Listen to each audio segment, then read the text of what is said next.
Okay. Costas, good morning. Good morning, everyone. Hello, everyone from different places in the world. Keep writing your location in the chat. And good morning, good afternoon. I don't know. Some people are from Asia, maybe as well. Okay. Costas, am I introducing this myself? Yeah, No, I can do. let me, make a very fast introduction, but everyone, now we are a big family, within this group. I would like to welcome you in one more session of these AI coffee break sessions that they are organized by Meital and Elena, a Virtual Exchange Center, within the framework of this Erasmus Virtual Exchange Project Impact. Since you are asking, you can follow all our workshops through our website. I will send you, the links, and also to follow us through our social media. Over there, every week we update whatever we are doing during the week. In average, we organize activities regarding AI, research skills, soft skills, every week. So you can go and follow the recordings through our YouTube channel and Facebook and LinkedIn pages. That's why I'm sending to you, at the end of each email, the addresses that you can register, follow us, and follow our activities in a weekly base, in a week base.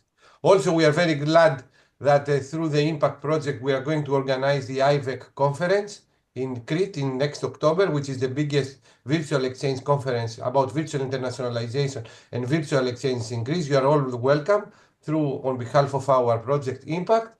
And we are hoping for more good news to announce. We are going to announce our BIPs, our coils for next semester, but now it's time to Elena in order to start the session, how to use Brisk in order to boost the interaction of our students. This is the biggest challenge right now in the classroom. I would like to thank Elena and Ellie for this effort. Thank you.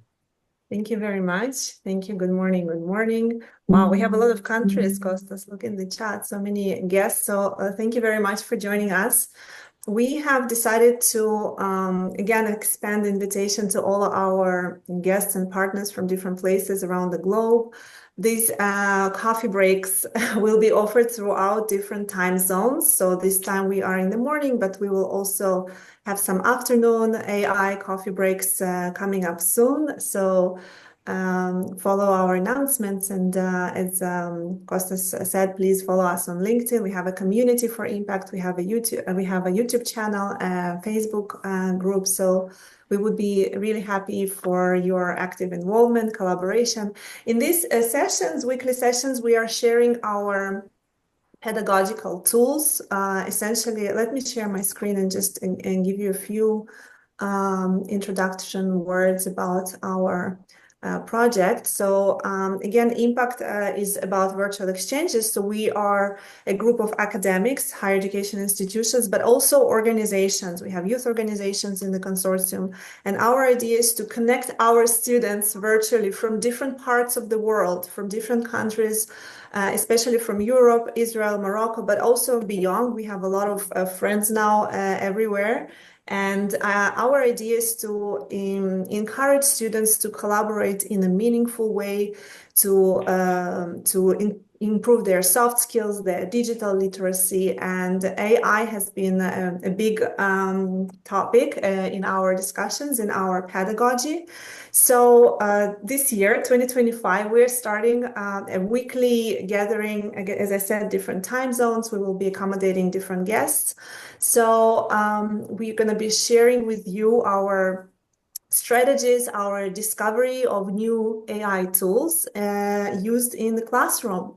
So today we will talk about boost student activity inside Brisk. I will demonstrate how it works. Our plan for today is going to be me creating something, creating the magic in front of your eyes, literally just in a few moments. I'll create something for you. You will experience interacting with the bot, experience what students will experience essentially in your classrooms. And then we will discuss this, this journey.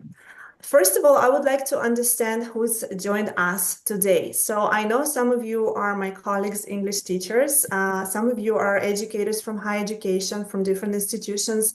with no connection to English whatsoever. So please write one if you are a teacher, but not an English teacher. And please write two in the chat on Zoom if you're an English teacher. If you're neither, maybe you're an administrative person, just someone interested about AI, maybe a company, AI company following us and checking what we're doing here, you're all welcome. And just for me to know who's here. So we have mostly educators, 11111, and we have some English teachers as well. Excellent. Thank you very much, because I would like to see and understand exactly like how to showcase this tool, Brisk student activity through chatbots. Wonderful. Okay, so let's move on to actual demonstration. I think I'm gonna stop sharing this, and I will go into my Brisk activity. Okay, so I will be showing you a document. It's a Google Doc. Basically, it's a text that I'm going to use in my teaching. So this does not have to, again, be related to English. It can be related to any subject that you teach. You can have an article, you can have it actually, extracted from an image, from download from your university library, maybe. But particularly for using Brisk today, I have prepared a document in my Google Drive. And there is a reason for that, because Brisk Teaching is a Google Chrome extension, and it works directly in your Drive. So if you don't use Google for some reason, I know some countries actually don't, and it was surprising to discover, but if you don't use Google Chrome, if you don't use Google Drive extensively, you will either have to discover it for yourself, or maybe Brisk Teaching is not for you. But if you're familiar with the tools, and if you work with online documents, maybe you share some documents with your students or with your colleagues. Even if you don't, you may consider this now, starting from today. Okay, maybe before we proceed, I would like to also understand whether anyone already is familiar with the tool itself, with Brisk Teaching, because Brisk Teaching is something we introduced to our community last year. We had several workshops, sessions about Brisk. So please say yes if you're familiar with Brisk, and no if you're not familiar with Brisk. No is for, Brisk is something new to you, because Brisk is a Google extension again. And just to see if we have like half and half. Some people know Brisk. Okay, no worries if you're not familiar. I will demonstrate what it is, and then you can install it in no time. Right. I am, if for those of you who know me personally, you will not be surprised, but those who don't know, I will just share a few words about myself. I'm an AI enthusiast. I love technology. I love teaching with games, with interaction. I have been training teachers actually to use different websites, different apps in their teaching for over 13 years, I guess, already in Israel in higher education. So I'm a teacher trainer. Not only the English teacher, I also teach other disciplines in English, like English as a medium of instruction, disciplinary courses in higher education. So basically, my passion for technology is beyond normal, I guess. And those who know me will probably agree. But so I've started exploring a lot of different tools. And the reason I'm sharing Brisk is that it has become one of my go-to tools almost daily, or like really it has joined my life really intensively in the past few months. I create a teaching material with Brisk. I work with my documents, I create quizzes, exams, questions, activities, a lot of things. And I have started using their new feature, which is called Boost Student Activity. And that's what I'm going to share with you today. But essentially, I wanted to mention that there are a lot of different tools out there. You probably know that. And I'm that person who has tested each and every one of them, and is testing, is still playing and experimenting and trying them in my classroom with my students. So what I'm sharing with you today has already been tested by me, by my students, and I want to raise some questions here with you and demonstrate how it works. Maybe you will like it too. So basically, again, I'm showing you for this particular demonstration, I have a text, but you can actually have anything else. You can have a website, you can have a video, a YouTube video, anything. And then what you need, I'm currently inside Google Chrome browser, and I've already installed Brisk Teaching. So it's right here on top. You can click here on top if you can see my screen well, or there is also a floating icon, like a B icon. Which is activated once you install. I'm going to mute the noise. Once you install Brisk Teaching into your Chrome as an extension, right? Wherever you go on the internet, whether it's your Google Drive or any website or YouTube video, whatever, Brisk is there with you. Okay, so what happens when you click on Brisk? This is not going to be a full session where I showcase all the different features of Brisk. It has massive potential, in my opinion. So we are going to focus only on this button. You see the red like backpack boost student activity. This is the only button I will demonstrate today. But essentially, I think we will have another meeting, short meeting, where I will show you other things because I'm using all of the different things and they are really amazing. I do inspect writing. I teach my students to write in English in their own words without AI, but I also can see how they do it and I can track them with Brisk teaching extension.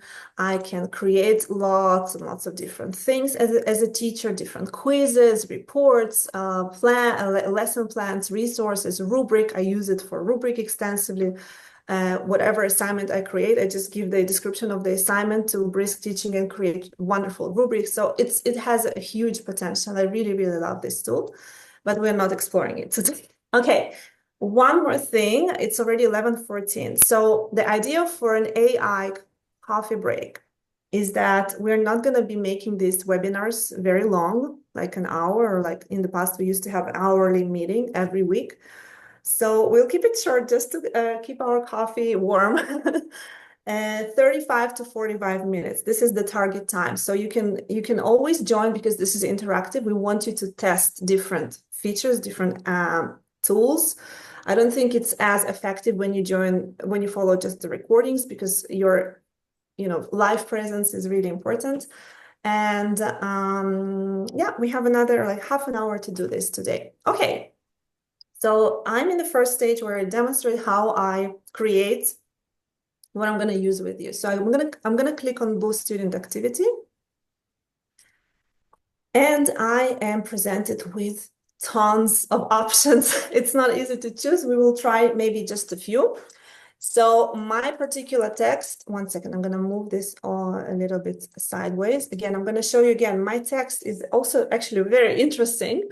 I am talking to my students about plagiarism and copyright and writing in your own words and how not to plagiarize even by mistake, how to summarize and all this. So this is a little text that I have created for my students where I talk about what it is and what's the difference between quoting and paraphrasing and summarizing and how do you really cite your sources and why I care about this and what about AI and how does AI affect the whole issue of writing because we have started writing with AI and it's such a complex process. It's not easy even to cite. How do you cite AI? What if I use 20 different tools for like minor things? How is this supposed to be handled? It's really complex. So I've written this little text for my students to get familiar with the topic, to learn about summarizing and paraphrasing. And now if I want to teach this text, when I click on Boost Student Activity, I have those options. I can launch something that is a kind of a tutor, that it will be an AI bot actually tutoring my students through the text. So actually my students can read the text with the bot instead of with me, right? I'm not sure this is a better option, but there might be a reason for that. I have tried this in class. Honestly, I've done several tutors And I have my insights I will share later. There is this hook boost activity. Let's test it. I'm going to click on it. So the idea of the hook is to create something that students will interact with the bot just to get an idea of before we proceed with the lesson. Now, when I click on it, the prompt is there automatically. You don't have to do anything. This is the beautiful part of Brisk. You don't really just click, and everything is done for you. I'm going to stick to the 5th grade, believe it or not. The whole levels here are actually designed for native speakers. And if I stick to English, by the way, you can actually do all of this in any other language. We have a lot of countries here. So if you want to do it in Arabic or, I don't know, French, Spanish, Greek. Do we have Greek here? Yeah, we do. Greek, German, Dutch, you name it. So you can do that in any other language. When you choose the grade level, you essentially choose the level of complexity of the language. So if I choose 5th grade, it doesn't mean that it's going to be primitive completely. It's just for my students in higher education in Israel, whose English is not their mother tongue. This is probably the level that they will understand and engage with more easily than, than other higher levels or university level English for native speakers that would be complex to them, right? If you have English native speakers that you interact with, that you teach, then you can go for a university level of English, right? So basically, this is the level of complexity of the language, and I'm sticking with a 5th grade. And then you will see, you will experience it on the other side. I'm not changing anything, I'm just clicking brisket.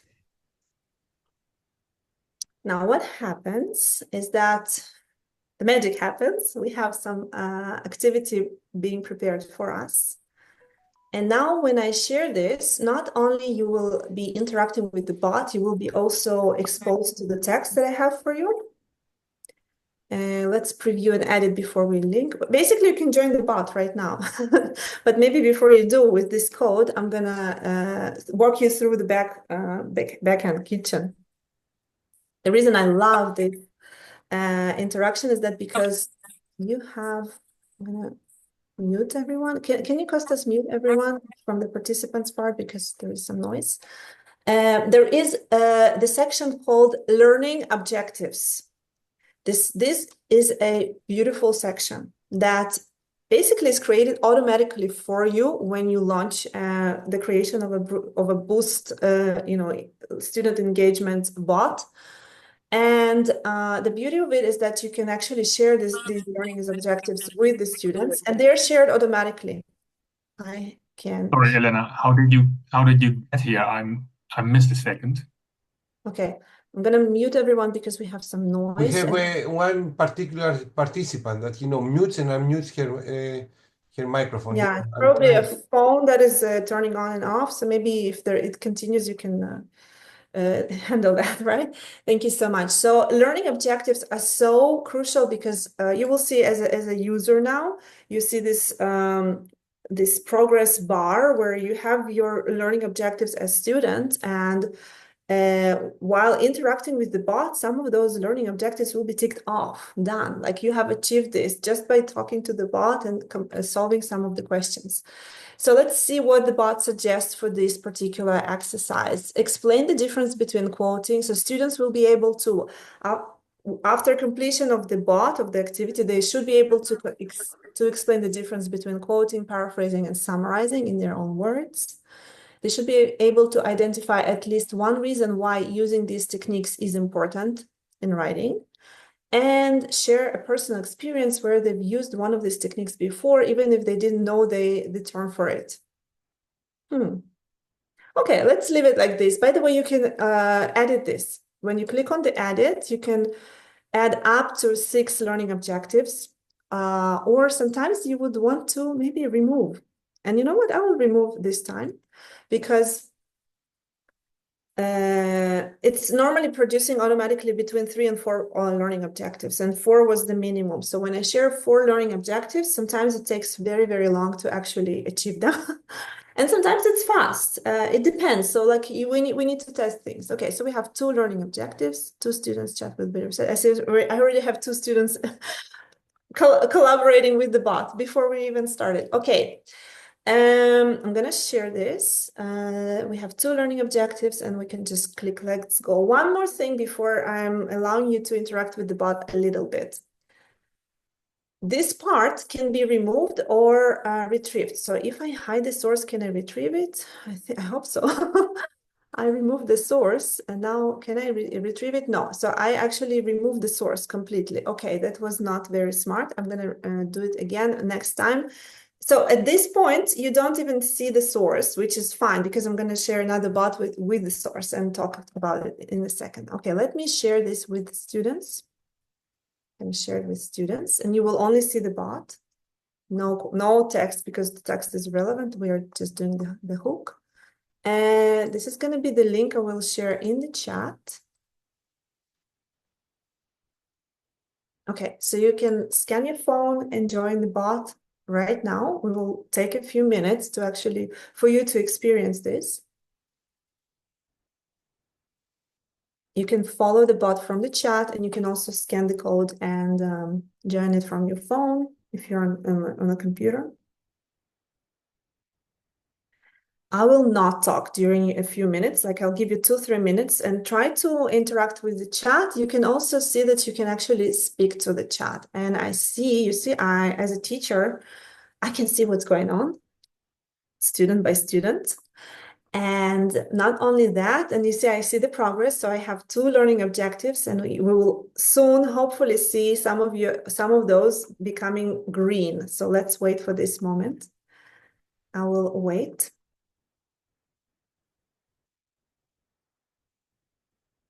I will stop sharing.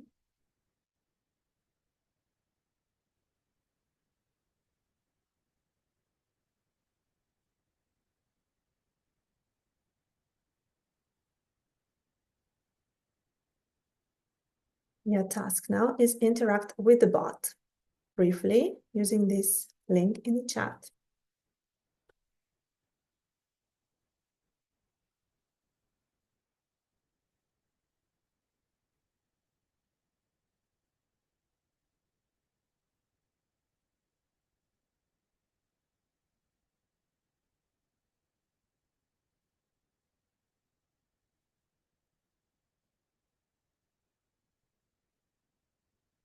Okay. 1 more minute. I will share my screen to show you what's going on. It's very interesting.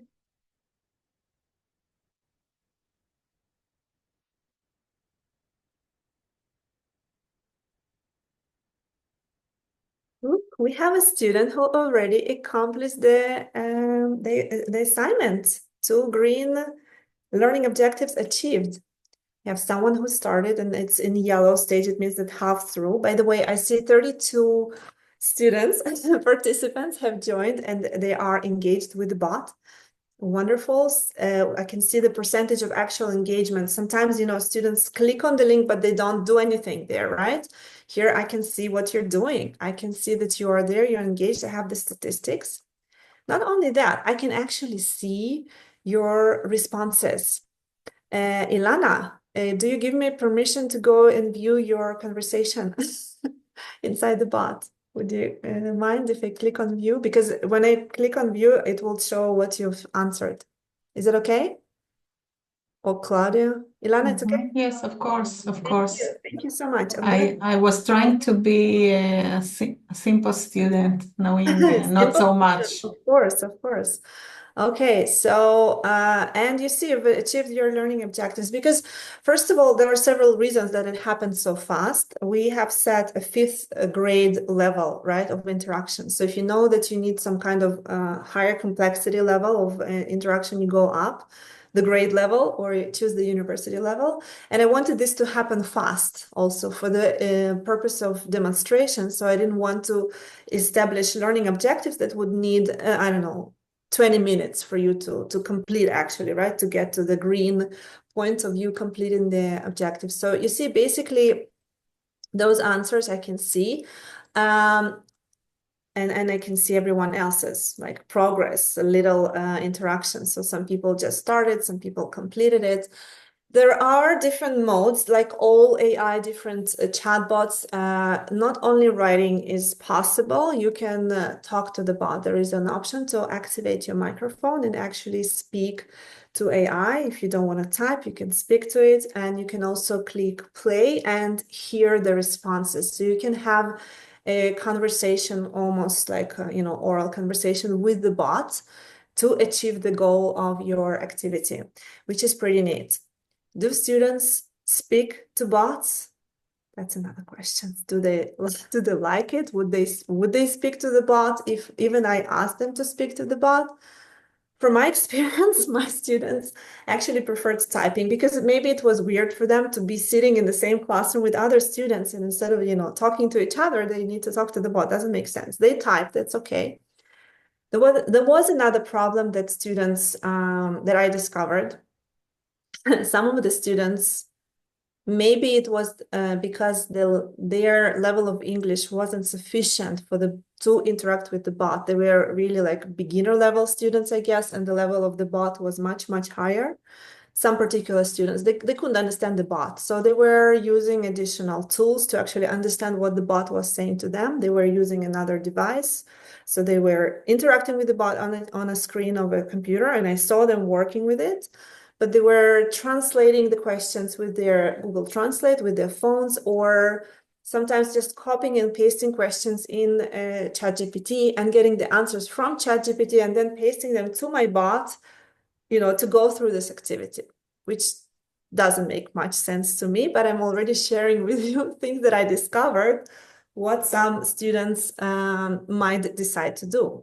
So I'm an English teacher, and for me, it was important to actually encourage students to talk to the bot. So this is already jumping towards the end because we don't have much time, but I will share my idea of how I could actually enforce speaking to the bot, whether it's something that you want to do or not, but just for the practice of me being a language teacher and me wanting my students to actually say and pronounce and say something and practice their speaking. And when I have a lot of students, this is impossible for me to do every lesson, but I want them to practice. So my solution to forcing students to talk and present their work, even if it's no AI, like for them to talk to each other. Sometimes they're just not willing to talk to each other, right? No, like how can you force, right? Or how can you encourage them?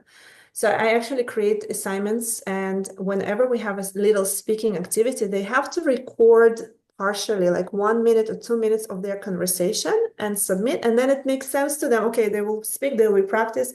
They can even leave the room if they don't feel comfortable, speak outside, have their activity, do the work, and then come back and we continue. So I thought about it with the bot. This could actually be the same work process for the bot. If you want your students to speak, you can ask them to record the part of the conversation and submit the recording of them speaking to the bot, and then they will speak because this is the task, right? So that's a pro tip for English teachers only, which we have maybe 1/3 of the audience today. Now back to everyone else. When you don't care whether students speak or write or whatever, maybe you do care and you don't want them to get the answers from ChatGPT, right? That's another issue. You do want them to interact with the bot meaningfully.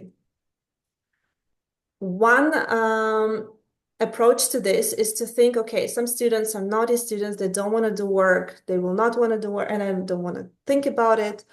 And sometimes I think that way, and they cheat, they will just do anything, that the minimum work that needs to pass the course or whatever.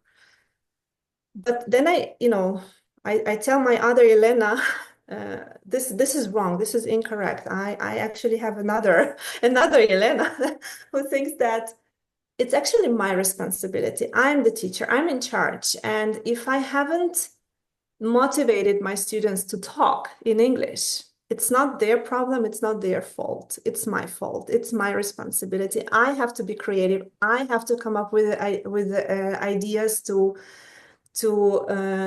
to bring them to life, to elicit the speaking. It's my responsibility as a content teacher to present the material to students in such a way that they want to learn it, that they want to understand it, and they will be like self-motivated and they will interact with AI meaningfully. So this is a huge discussion, I guess, right?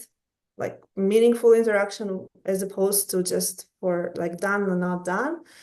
And I have decided for myself that I'm going to be in charge. This is my responsibility to do my best, to learn from my mistakes, to observe my students, to encourage them to do it meaningfully. So just demonstrating how easy it is to track your students' progress, to see what they have actually said, right? You just click on view and you see what's going on. If the students use improper language, like, you know, sometimes it wasn't cursing, but one of my students was marked red with a exclamation mark, and I was thinking, what's going on? So I checked.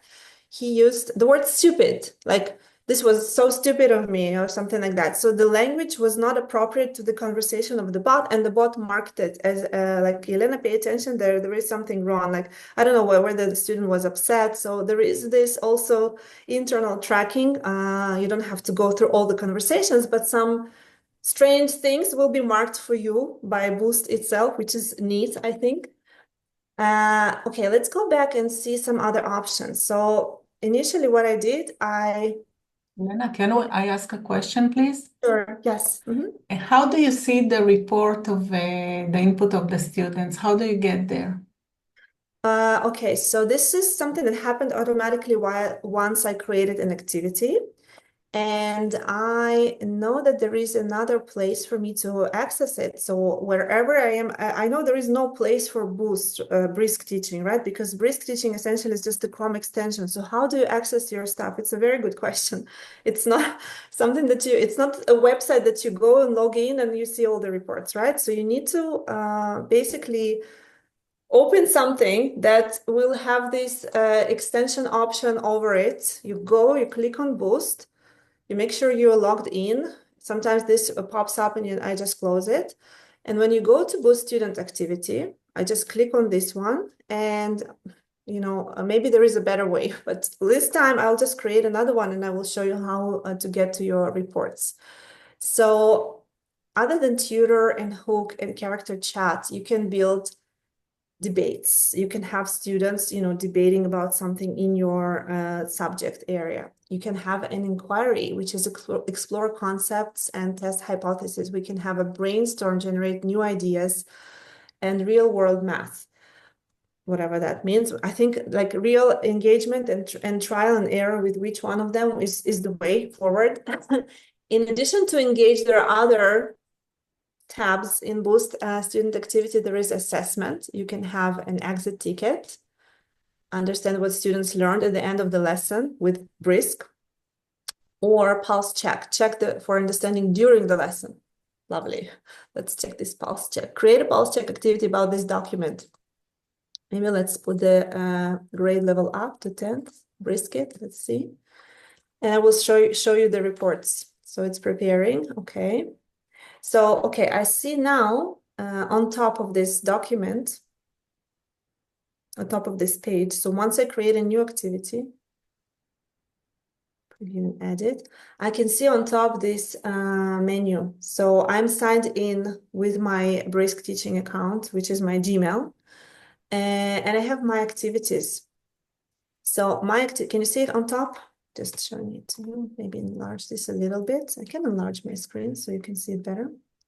So here you have my activities. So when I click on it, you will see different activities that I created and I tested with different groups.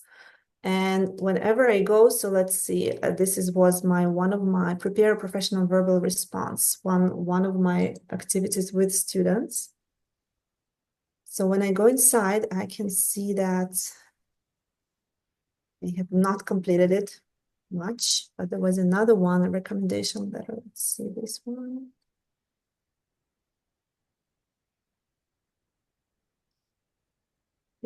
Okay, version of this one.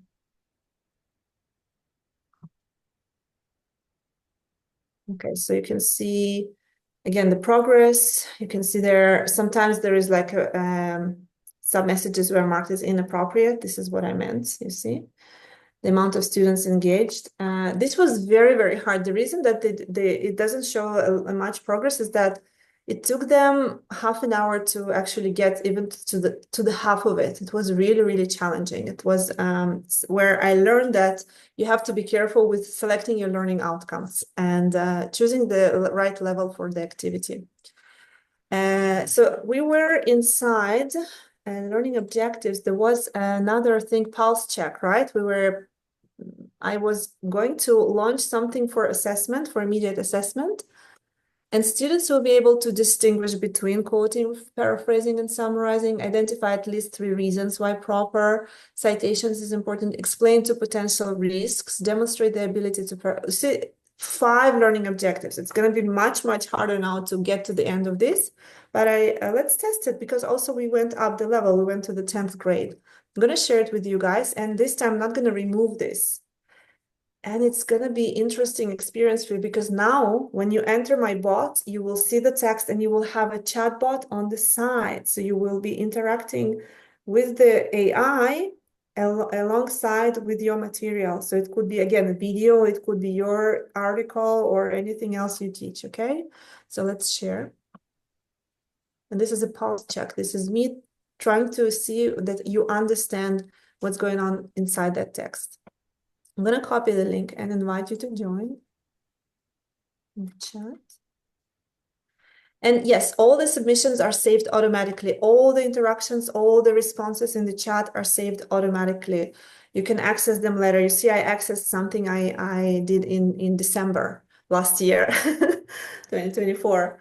And all those interactions are saved. Now you see we have 5 learning objectives. I can see the progress is much longer for you to achieve. Let me also go and see what it looks like as a student.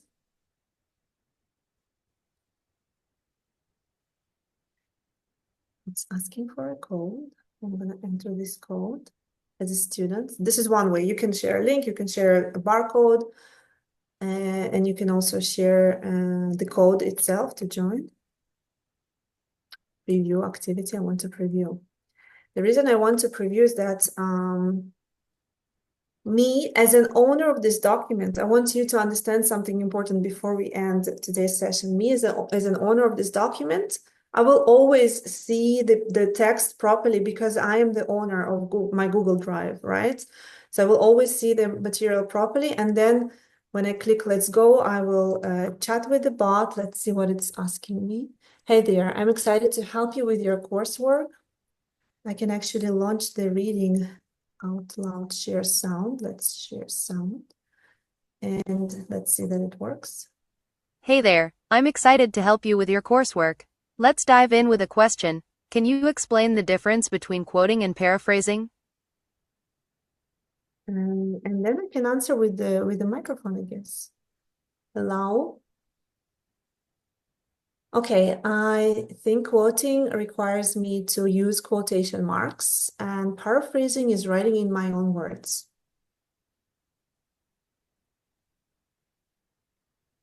I don't know if it worked because I'm using Zoom and my microphone is occupied by Zoom. Maybe this didn't work. Yeah, but the idea is that you can also have the oral interaction.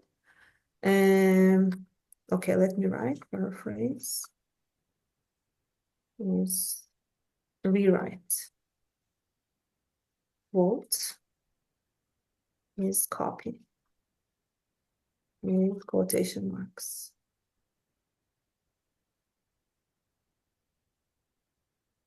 If it likes my answer. Great attempt. Okay, so I'm not going to continue. So the reason I'm showing you this now is that now you see that your students can also see the material and then also interact on the side. And what will happen, most likely, like it even happened to me, and I'm using Drive all the time. When you create a new document, or even when you copy an existing text, what happens is that by default, the document is restricted. It can be accessed by you only, okay? So in order for your students to see the document inside Boost, and even if you do the preview and you test it and you check on your computer, you will see everything working. But when you come to your class, you will share the document, you will share the link with the students, and they will not see the reading text. Why? Because you have not opened it for, for viewing and for commenting or whatever. Make sure you open it for your students. And just a quick demonstration how to do it. You need to make sure that whenever you copy and paste the document, you click on share and you change it from restricted, which will be by default restricted to anyone with the link can view your material on your Google Drive. Okay, so this is important. This is just a little life hack and me preventing you repeating my mistakes. Okay. This is a piece of advice. By the way, I see that some of you already entered this text, and I can even share the full version of it. This is a shorter version of it. I think it's a very nice thing to share with your students if you teach writing, if you teach a seminar paper or whatever. So I can share this with you as well. Let's see what I wanted to do next. So I've shown you this, how to add Brisk Teaching. I think we will just add the link to another session where we demonstrated how to add Brisk Teaching extension. And I think we will also invite you to join us again, because Brisk is much more than just, having these interactions. Let's see if anyone has progressed already. Prepare for 1 second. Boost AI. I want to see, yeah, we already have some progress. You trying to answer the questions inside the bot. Only 14 people joined, but that's okay. That's enough. We just wanted to see how it works, right? From two sides. So I wanted to show you how quick it is to actually create chatbots for your class activity. First of all, I wanted you to experience this from the other side, right? As a student, just for you to preview how it works. And I wanted to show you the other part where you, as a teacher, can actually track and see all the statistics, all the reports from the other side. The next step, if you remember, there was 1, 2, 3. The step number 3 is to discuss. I've shared 2 tips. One of them is make sure that you open your documents from restricted to anyone with the link can actually view those documents. That way you will allow your students to see the material and then interact with the bot. You don't have to actually share any document if you don't want to. You can hide the material and just have them talk to the bot. And one last question for discussion is whether students want to talk to the bot. And why would they want to do that? And I think there are many possible answers to that. But as I have shared, I'm taking responsibility for making sure that if and when I ask my students to interact with the bot, there is a good reason for that, right? I will always now ask myself whether it's maybe better for them to talk to each other and record, the conversation with each other. And if I really see the need and like a potential, a really good use case for AI, in my case, I would test it. My students know they are very often my guinea pigs in this, and they don't mind, they love it. From the beginning of the semester, they have experienced so many different tools and games and everything. They say, okay, Elena, we want a list of your AI tools. And I tell them, okay, I have 300 plus tools. They don't want that. They say, no, just the best 10 or 5 or whatever. And I think this is also what you guys will want, right? You will want like the best, whatever, 10 tools that are actually useful in your work, in your teaching, in your academic life. And this is why we are creating these short coffee breaks. My coffee is cold already. It's almost over. So officially, I think it's time for us to close, but we do have some maybe 5 minutes for discussion. What do you say? I'm gonna stop sharing. Thank you, Elena. I think now it's time for discussion. If you have any questions, please type them on the chat, or you can switch on your microphone in order to interact. Mm-hmm. So the first question, and then we have a Bacheva's question in the chat also. Excellent question for discussion. Let's dive into that. Ilana, yes. Okay, so what I wanted to ask is whether you first open the document and then you insert the Brisk, or how does it go? Yeah. No, again, this is just, it's very easy. Just go on Google. You don't need to open anything. Go on Google, write Brisk. You will be taken to Brisk Teaching website. And the first thing that you see on top is add Brisk to Chrome. You will add this extension to your Chrome. You will make sure it's there, it's pinned. And then wherever you go on the internet, whether it's your Google Drive, whether it's a website with text on it, like information, whether it's your Moodle site with text on it, information, you can use even your Moodle as a source for Brisk to create material for you. If you use Moodle, I don't know. Or maybe you want to go to a YouTube channel with a video that suits your teaching curriculum, and then Brisk also interacts with videos. Again, I think it's a topic of another session where we will explore more use cases. You can definitely create quizzes with Brisk, presentations. It works with Google Slides directly. Google Forms for extracting questions, and it creates the results inside your Google Drive, inside your Google Docs. It's beautiful. But yeah, back to, have I answered your question, Ilana? Yeah, thank you. Also, I would like to add to Ilana that if you go, I wrote this on the chat. Elena made a very detailed presentation, a little bit more detailed than today, to our students within the framework of the coil of digital skills. And if you go and register to our YouTube channel, you can go to the list of this coil and identify AI presentation tools. During this presentation, Elena explained to our students how to install Brisk within their browser. So I remember this. Yeah. We also had these professional development sessions for teachers, not only for students, and it's also on our Impact YouTube channel. And you are also invited to follow Virtual Exchange Center YouTube channel with all those trainings and workshops recorded over there. You can access this information there. I would like to read Bacheva's question because I think it's fascinating. And it's like a big question for us educators. What would stop students from just copy pasting from the text into the chatbot? What would stop students from just copy pasting? It depends. It depends on the purpose of the activity. So if your purpose is for your students to actually know the answer, the fact that they found it in the text and copied and pasted it in the chatbot, and that's the correct answer, and they've done it themselves, to me, that would be the demonstration of their understanding in a sense. A demonstration of cheating would be obviously, copying the question to ChatGPT, getting the answer, or just, they don't have to copy these days. They just put their phone like this, go into the ChatGPT app, activate the camera, right? And the camera with ChatGPT can read the questions, can read the text, can know translate in whatever language, and give them all the answers. And that when they do that, that's not meaningful learning, obviously. That is just trying to finish whatever work your teacher gives you if you don't feel that this task or exercise is meaningful to you. And again, I take responsibility for maybe creating some bots that were not interesting to my students, and they decided to give it to ChatGPT instead.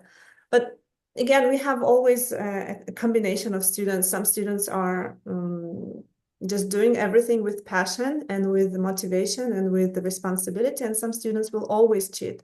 So if you have a few students who use ChatGPT, you will probably have those always. It's not always your fault. So there is a balance to this, I guess. But also, Elena, the combination of the appropriate assessment tools then will define who is cheating or not, later on.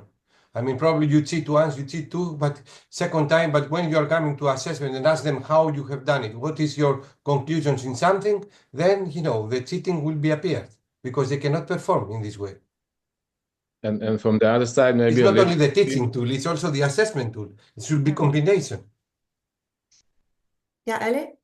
Yeah, and from the other side, digital literacy and some ethics that maybe can be part of the process that students need to understand. And if they cheat in the end, okay, so this is their problem, but at least to understand the way of what we expect them to do.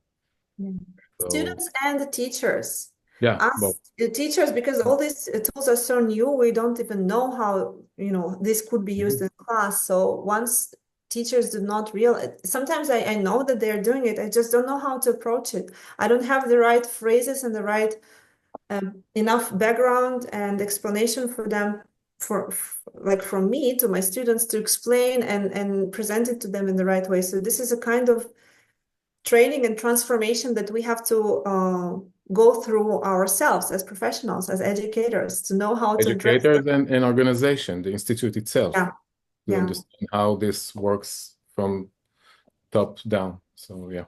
However, this kind of approach with the chatbot reminds us the Socrates method, because the Socrates method, in order to learn, is question to question to question, in order to go deeper.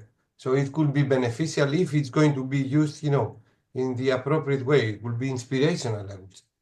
Yeah, for sure. And I want to remind you that there are many, many, many other different tools, chatbots that are out there.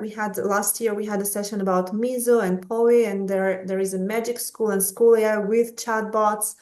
And it's interesting whether any of you are already using those chats and what is your insight and experience, what is the attitude of your students towards these tools and these chatbots. I will be sharing my experience later on in the future sessions. But yeah, there are many different chatbots.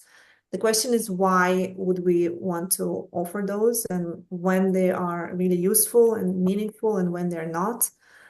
And also, if you do want to have your students actually think and say something without copying and pasting, right? That was the original Bacheva's question, which is fascinating. How do you make your students think and talk and produce their own language rather than just copying and pasting from the text or copying and pasting from somewhere?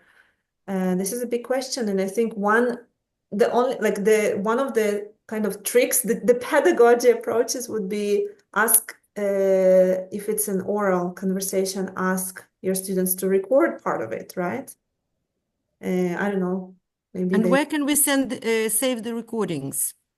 So I do it really using their phones. I tell them, record it on your WhatsApp, record it with your phone recorder, and then there is a file, an MP3 file that they can upload or submit on Moodle or whatever platform you use for credit. Can they record directly to the Google Classroom? I think so. It should be possible. Or you can always ask them to submit and upload the file of their recording from any other device, from any other place. Yes. In some institute, there is a video platform that they can use to record the Zoom and other lectures and the students' inputs. I personally use Moodle. Inside the Moodle submission, even questions, there is a way to activate your microphone, and you can actually record audio inside Moodle and also video inside Moodle itself. So sometimes they do it too in class. I'm sure the admin will like that. Yeah. Any other questions or ideas? Are you going to try this with your students? I encourage you to go and see and find our previous trainings to install Brisk, to see how it works. Maybe skip all the many different things inside because you may get lost. It's a huge tool, but this student, boost student activity option is kind of interesting. So I would probably go and create something for your students and see how it works in your classroom. And I hope you can share your insights with us next time when we meet next week. Ellen, are you using the free account or you're using a paid account? Free. So what is the extra that the paid account provides?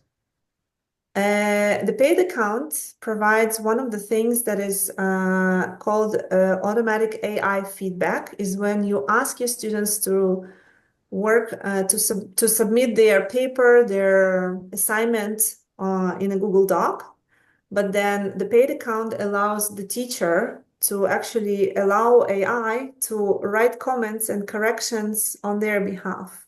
So this is the answer. If you have a big classroom and you have 100 and 150 people, it's like, the paid And you don't want to version. grade and give very detailed feedback on every, word and idea and whatever mistake. Okay.